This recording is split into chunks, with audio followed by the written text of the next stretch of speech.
اقوام متحدہ کے ادارہ برائے اطفال نے پنجاب میں اسموگ کو 1 کروڑ 10 لاکھ بچوں کے لیے سنگین خطرہ قرار دے دیا، جس کے نتیجے میں تقریباً 1 کروڑ 60 لاکھ بچوں کی بھی تعلیم متاثر ہوئی۔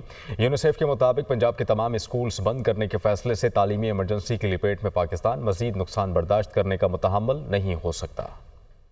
صاف ہوا ہر بچے کا حق ہے، یونیسیف نے خبردار کر دیا۔ پاکستان کے صوبہ پنجاب میں شدید آلودہ فضا لوگوں بشمول 5 سال سے کم عمر کے 11 ملین سے زائد بچوں کے لیے سنگین خطرات کا باعث ہیں۔ بیان میں کہا گیا ہے کہ متاثرہ شہروں میں سینکڑوں افراد بشمول درجنوں بچے اسپتالوں میں داخل ہو چکے ہیں اور آلودگی انتہائی شدید ہے کہ یہ خلا سے بھی نظر آتی ہے۔ یونیسیف کے نمائندے نے چھوٹے بچوں کی حالت پر انتہائی تشویش ظاہر کی جو آلودہ زہریلی ہوا میں سانس لینے پر مجبور ہیں۔ یونیسیف کے مطابق پاکستان میں 5 سال سے کم عمر بچوں کی اموات میں سے تقریباً 12% فضائی آلودگی کی وجہ سے ہوتی ہے۔ پنجاب حکام نے اسموگ سے متاثرہ اضلاع میں اسکول نومبر کے وسط تک بند کر دیے۔ اس کے نتیجے میں پنجاب میں تقریباً 1.6 کروڑ بچوں کی تعلیم متاثر ہوئی ہے۔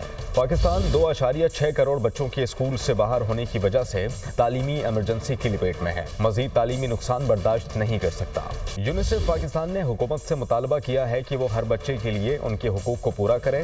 زراعت اور صنعت سے اخراج کو کم کرنے اور موسمیاتی تبدیلی کم کرنے کی ضرورت کے ساتھ ساتھ بچوں کی صحت کی حفاظت کے لیے بھی ضروری ہے۔